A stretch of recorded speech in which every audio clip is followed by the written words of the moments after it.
안녕하세요. 현아아빠 부동산TV 김여사입니다. 오늘부터 매주 성남시 중원구 정구상 지회장님을 모시고 불인이 여러분을 위한 부동산 계약 관련 상식과 알아두면 좋은 부동산 정보를 업로드해 보려고 합니다.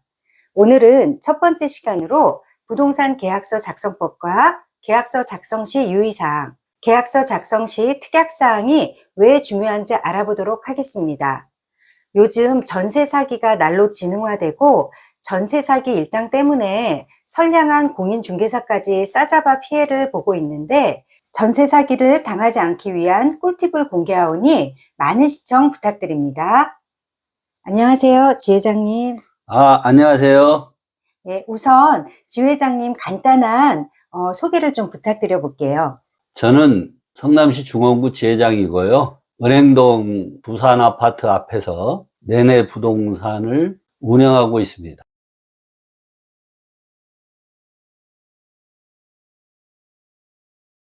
이렇게 불인이님들을 위해 매주 부동산 관련 상식에 대해 알려주실 정구상 지회장님께 다시 한번 감사의 인사드립니다.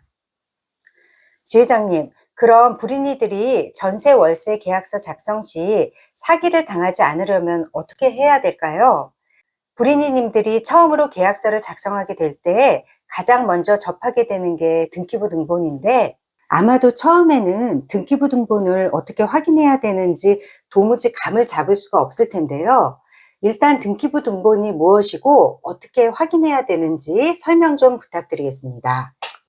등기부 등본은 대법원 인터넷 등기소나 각 동 등기소에서 발급받을 수 있으며 갑구에는 소유권에 대해서 설명하고 있고 물구에는 근저당, 압류, 가압류에 대해서 기재되어 있으며 등기부 등본을 확인할 때 선순위 근저당이 있는지 또 채권 최고액은 얼마인지 그 시세에 대해서 몇 프로 정도의 전세금이 되는지 확인하면 되겠습니다.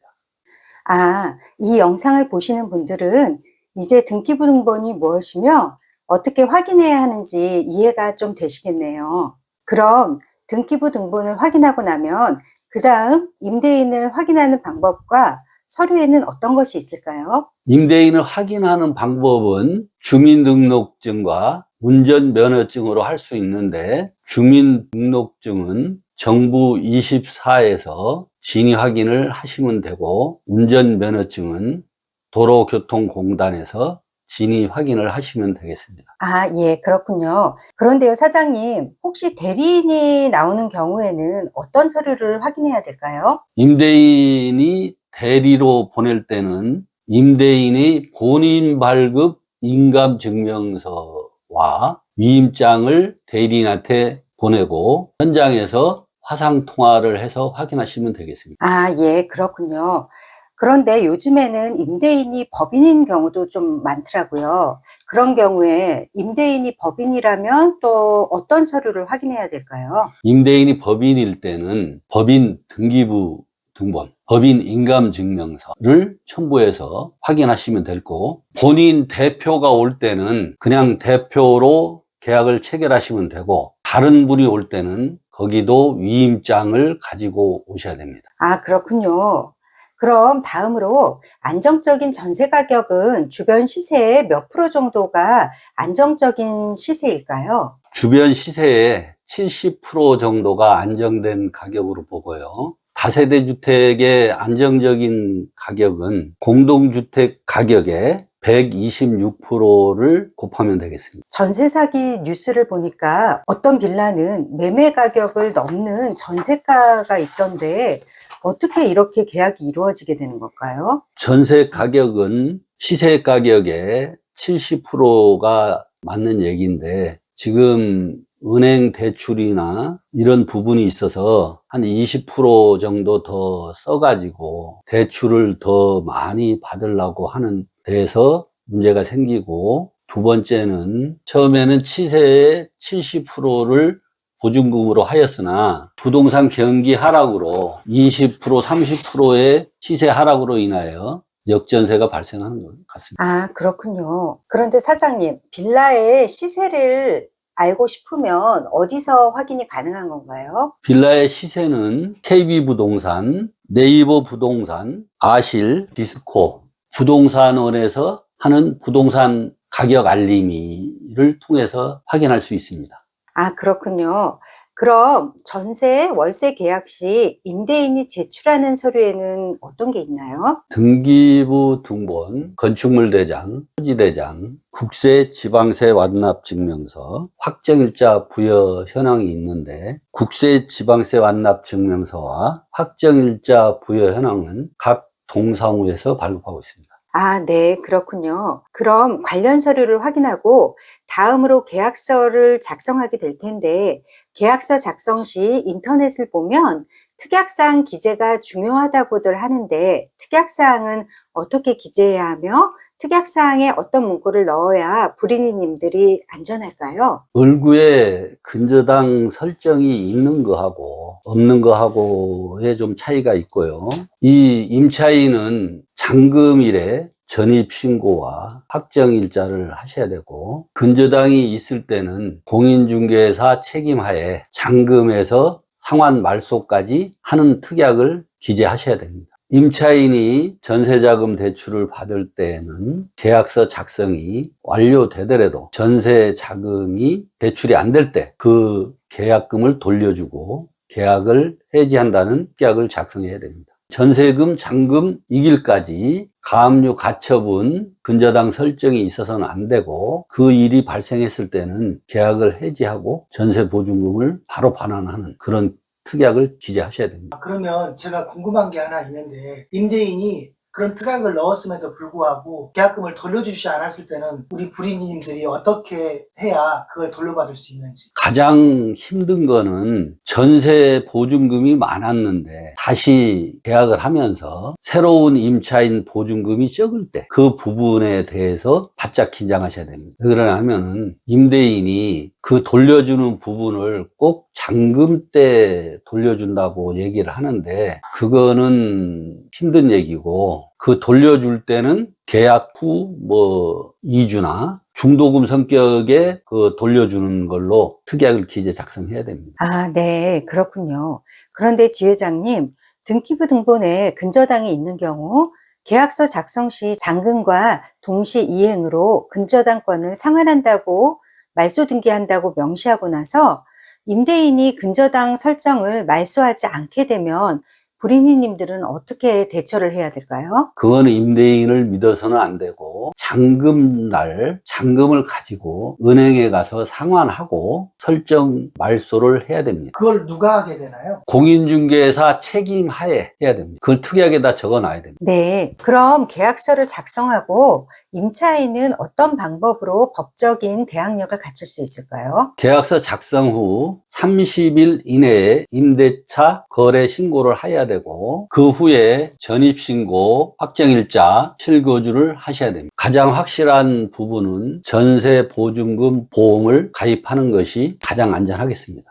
그리고 요즘 많은 분들이 저에게 부동산 공제증서에 대해서 여쭤보시는데, 공제증서에 2억이라고 나와 있는데, 혹여 부동산 고의로 사고가 발생되는 경우 2억을 전부 보상받을 수 있는 건가요? 공제금액 2억은 그 1년의 기간 동안 일어나는 총 보상 금액이고, 공인중개사의 업무가 공제사고로 연결됐을 때 한국공인중개사협회 공제가에 보상 신청하시면 되겠습니다. 그러면 이 공제증서를 갖고 있다고 하면 1년에 몇 번이 사고가 난다고 해도 계속 보상이 되는 건가요? 2억 한도 내에서 계속됩니다. 아, 그렇군요. 역시 지회장님의 답변을 듣고 나니 속이 다 후련해지는 것 같네요. 그럼 마지막으로 지회장님이 우리 불인이님들을 위해 반드시 이건 꼭 해야 안전하게 전세, 월세 보증금을 지킬 수 있다고 강조하시고 싶은 거는 어떤 것이 있을까요? 계약서 작성과 물건의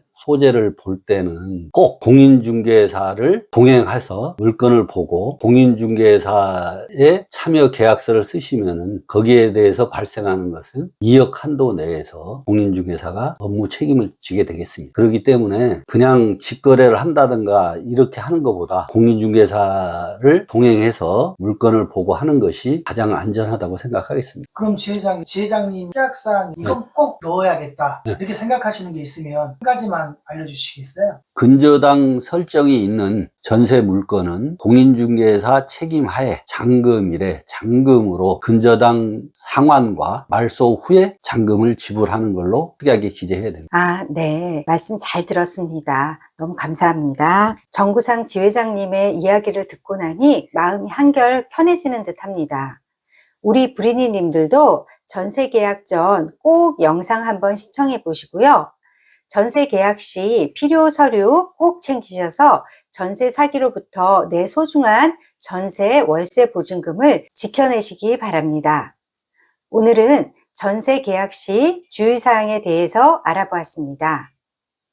오늘 영상이 도움이 되셨다면 구독, 좋아요, 알림 설정까지 부탁드립니다. 감사합니다.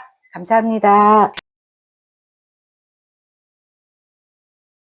성남시 주거안심 서비스는 성남시 청소년과에서 하는 서비스로 34세 미만 청년들의 집 구하기 서비스입니다. 성남에서 집을 구할 때 주거안심 매니저가 동행하여 집을 구해주고 계약서도 작성하는데 동행하며 중개 보수는 성남시에서 부담하고요. 전세 보증금이나 월세 보증금 중에서 월 20만 원씩 10개월을 부담하는 서비스입니다. 그러면 성남 시민만 가능합니다. 성남시 거주하는 사람이 아니라 성남시에서 거주하고자 하는 사람을 필요로 하는 겁니다. 주택거래 경험 등이 적은 청년층은 전세 사기 등 피해를 입는 경우가 상대적으로 많은데요. 일부 지자체에서는 이들이 집을 보러 갈 때 전문가가 동행해 놓치기 쉬운 부분을 챙겨주고 지원해준다고 합니다. 박은주 기자가 보도합니다. 다음 달 이사를 계획 중인 20대 김민주 씨. 전세 매물을 보기 위해 특별한 전문가와 동행했습니다. 벽면의 누수와 결로는 물론 형광등 수명과 방범창 작동 여부, 혼자 왔다면 놓치기 쉬운 보일러 연식까지 전문가 덕분에 꼼꼼히 살필 수 있었습니다.